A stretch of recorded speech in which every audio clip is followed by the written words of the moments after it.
بڑی خیانت کی بات ہوگی کہ اگر میں آپ سے یہ بات ڈسکس نہ کروں کہ میں نے ایک دفعہ ایک سادہ پیپر کے اوپر رکا لکھا ایک دوست کے کہنے پہ. اس وقت میاں شہباز شریف صاحب چیف منسٹر تھے پنجاب کے. یہ لاسٹ گورنمنٹ 2017 کی بات ہے, ارلی 2017 جنوری. مجھے کسی نے کہا کہ بھئی یہ ان کا ماڈل ٹاؤن کا ایڈریس ہے, اس پہ رکا لکھ دو, اگر تمہیں ان کے کسی کام پہ اعتراض ہے. تو ان کا ایک پروجیکٹ چل رہا تھا کیونکہ میرے فیلڈ واٹر ٹریٹمنٹ کی ہے, تو پنجاب صاف پانی کمپنی نام سے ان کا ایک پروجیکٹ چل رہا تھا. تو میں نے لکھا ان کو رکا, honourable chief minister, I have gone through all the details of the project under the label Punjab Saaf Pani Company. The worth of the project mentioned as an estimated engineer's estimate is 300 billion rupees. I know this project from the very start, when it started at the time of former Prime Minister Shaukat Aziz Saab. اور میں نے یعنی میں آپ کو خلاصہ بتاتا ہوں, میں نے ان کو بتایا کہ یہ 300 ارب روپے کا پروجیکٹ نہیں ہے, یہ 120 ارب روپے میں ہو جاتا ہے. یہ 180 ارب کا جو اوپر کا پیسہ ہے یہ غلط, اور اس میں کرپشن کے چانسز. میں نے خط لکھ کے پاکستان پوسٹ کے تھرو بھیج دیا, صرف ایک دوست کے کہنے پہ. انبلیویبلی 5ویں 7ویں دن مجھے اوپر نیچے چیف منسٹر ہاؤس لاہور سے کالز آنا شروع ہو گئی, سی ایس پی آفیسرز کی, کہ ہاشمی صاحب آپ کا خط آیا ہے اور میاں صاحب نے یہ خط پڑھا ہے, اور وہ ہم آپ سے کچھ سوال کرنا چاہتے ہیں, اس کے بعد آپ کو لاہور آنا ہوگا کیونکہ میاں صاحب نے آپ کو بلایا ہے. میں نے کہا کیجیے جی سوال. انہوں نے سوال کیے, میں نے ان کو جوابات دیے, انہوں نے مجھے دعوت دی اور میں لاہور پہنچ گیا. You would not believe کہ میاں شہباز شریف صاحب نے نہ صرف میرے ساتھ باقاعدہ گفتگو کی, مجھ سے سنی یہ بات, انہوں نے اپنے ٹپیکل سٹائل میں ایسے کر کے سنی. انہوں نے کہا do you know that there are 145 companies who are participating in this tender. میں نے کہا yes sir, I also know that there were more than 145 companies. The shortlisted companies are 145. اور مجھے ان سب کمپنیز کا بھی پتا ہے وہ کون کون سے ممالک کی ہیں. مجھے یہ بھی پتا ہے وہ کتنے اس پروجیکٹ کی ورتھ میں کہاں کہاں اپنا کمپیٹ کر رہی ہیں, اور وہ کتنا کمپیٹ کر کے کتنا مارجن بنا رہی ہیں. I know everything about this project. It is my project. I designed it in 2004 for the government of Pakistan. انہوں نے کہا اچھا اگر آپ جو کہہ رہے ہیں وہ صحیح ہے تو اس کے کوئی پریزنٹیشن. میں نے کہا سر میں سب کچھ لے کے آیا. کرتے کرتے ان سے ڈسکشن ہوئی, اور اگلے کچھ 20-25 منٹ میں انہوں نے گورنمنٹ آف پنجاب کے سب سے بڑے افسران بلا لیے, chairman P N D, housing کے secretary, C E O north اور صاف پانی پنجاب صاف پانی کمپنی, سی ای او ساؤتھ, اور یہ وہ کرتے کرتے 30-35 لوگ بٹھائے. اور دیکھتے ہی دیکھتے میاں شہباز شریف صاحب نے میرے کہنے پہ بڑے سے بڑے اس پروجیکٹ سے ریلیٹڈ افسر کو کہہ دیا کہ you have to listen to this person called Zaryab Hashmi, اور اگر انہوں نے آپ کا یہ گھپلہ پکڑا تو میں آپ سب کو فائر کر دوں گا. اور پھر اگلے دن مجھے ایکسکلوسیو لنچ کے اوپر دعوت دی جس میں انہوں نے بڑی کمپنیز کو بلایا ہوا تھا جو اس میں کمپیٹ کر رہی تھی. اگلے دن میں اسی طرح گیا کسی ہوٹل میں, پی سی میں آئی گیس, انہوں نے وہ ایکسکلوسیو لنچ رکھا ہوا تھا. لنچ تو مجھ سے ہو نہیں رہا تھا کیونکہ میرے بالکل سامنے میاں صاحب بیٹھے ہوئے تھے, اور around me were different companies, اور آگے مائک لگا ہوا تھا. مجھ سے کھانا تو کھایا نہیں جاتا, میں کام کے لیے گیا ہوا تھا, تو میں نے وہ مائک پریس کیا اور میں کہا میاں صاحب کام کی بات کریں تو اگر اجازت دیں تو. انہوں نے بھی کھانا روکا, کہا بتائیے جی. اور کرتے کرتے انہوں نے میرے کہنے پہ 180 ارب روپے اس پروجیکٹ میں سے سلائس آف کر دی, اور بہت بڑا رسک لیا. کیوں؟ کیونکہ 145 کمپنیز اپنے ٹینڈر کو جیتنے کے لیے 2% آف دیئر بڈ ورتھ جمع کروا چکے تھے سرکار کے کھاتے میں. انہوں نے ایک فنکشن رکھوایا, تیسرے دن ان کمپنیز کو بلایا اور سٹیج پہ آ کے اناؤنس کرتے ہوئے کہا مجھ سے کاغذ پہ نوٹس لکھوائے، میں نے وہ نوٹ لکھے، انہوں نے کہا ہاشمی صاحب آپ جو کہہ رہے ہیں وہ میں بول دوں؟ میں نے کہا جی بے دھڑک بول. انہوں نے بولا کہ ہم اس پروجیکٹ میں سے 180 ارب روپے بچا رہے ہیں because of an expert who has come from Islamabad. His name is Zarya Abbas. And the project will be re-tendered. We regret to announce you that your bid bond will be returned and you will have to compete again. اب یہ میں نے آپ کو قصہ کیوں سنایا؟ کیونکہ میں نے شروع میں یہ کہا کہ یہ قوم ایسی ہے ویسی ہے، یہ سسٹم ایسا ہے جس میں آپ ان لوگوں کو اپروچ نہیں کر سکتے. میں ایک سادہ سا عام سا آدمی ایک خط کے ذریعے چیف منسٹر پنجاب کے ساتھ بیٹھا، انہوں نے میری گفتگو سنی، انہوں نے سب کو الرٹ کر دیا اور میرے کہنے پہ 300 ارب کے پروجیکٹ میں سے 180 ارب روپے مائنس کر دی اور وہ اور پروجیکٹس کے لیے فیڈرل گورنمنٹ کو واپس کر دی. اس کے کچھ عرصے کے بعد میاں نواز شریف صاحب نااہل قرار دیے گئے وہ پیناما لیکس کے کیس میں، اور پوری حکومت ان کی گر گئی اور چیف منسٹر میاں شہباز شریف صاحب بھی چیف منسٹر نہیں رہے. اور اس کے بعد کیسز کھلنا شروع ہوئے اور ایک دفعہ میں نے اخبار میں دیکھا کہ پنجاب صاف پانی کمپنی کی کرپشن کے کیس میں میاں شہباز شریف کو نیب نے طلب کر لی.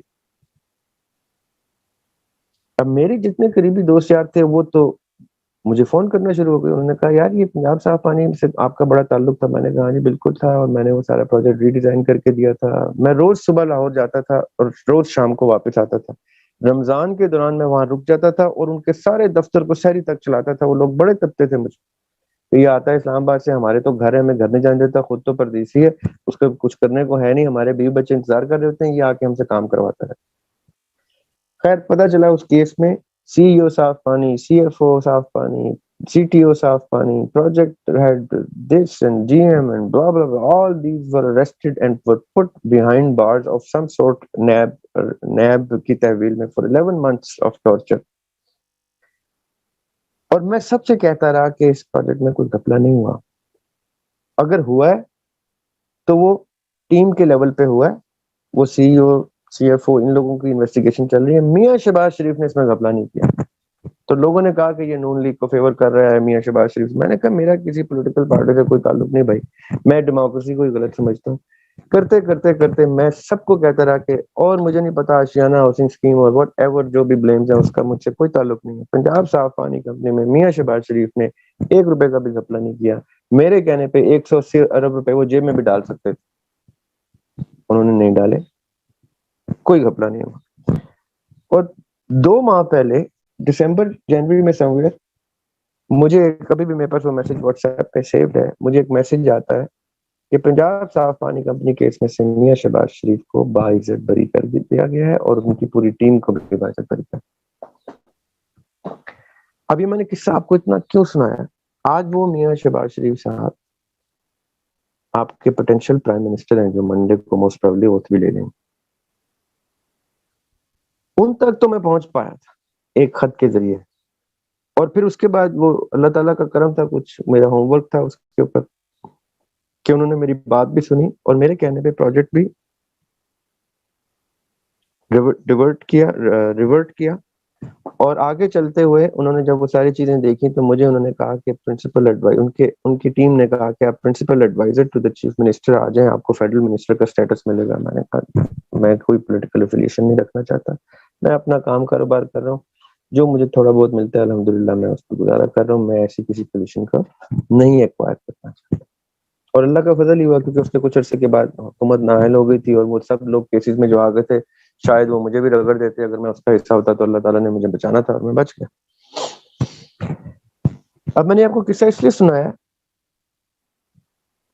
کہ اگر ایک خط، ایک لیٹر جس میں کانٹینٹ اسٹرانگ ہو اور وہ پہنچتا ہے، جیسے عمران خان کے دور حکومت میں پرائم منسٹرز پورٹل میں لوگوں نے ڈائریکٹلی کالز کر کے اپنے مسائل کا حل لیا. میں نے پرسنلی اس کو وہ یوٹیوب پہ دیکھا ہے کہ لوگوں نے اپنے مسائل کے حل نکالے. تو یہ ایک پلس سائڈ ہے. یہ خیانت ہوگی اگر میں کہوں کہ سسٹم اتنا برا ہے کہ اس میں کوئی پلس سائڈ ہی نہیں. یہ دونوں سائڈ پہ میں نے دیکھ لیا کہ یہ ہوتا ہے. لیکن آپ مجھے میری بات سن کے اس چیز کو سمجھیے گا کہ ہر کوئی ذریعہ باش میں جتنا خوش نصیب نہیں ہوتا کہ اس کا لیٹر چیف منسٹر کے پاس جائے اور وہ لیٹر کو سمجھ بھی لیں اور ان کے کہنے پر وہاں پہ عمل درآمد بھی ہو جائے وہ جو کچھ دریا باش میں کہہ رہا ہے. اور ہر کوئی اتنا خوش نصیب بھی نہیں ہوتا کہ پرائم منسٹر پورٹل پہ عمران خان صاحب کو فون کرے اور اس کے معاملات حل ہو جائے. ایسے کئی لوگ ہیں جنہوں نے ان 3.5 سال میں بھی سفر کیا اور پچھلے 10 15 20 سال میں بھی سفر کیا جو باقی کی حکومتیں ہیں.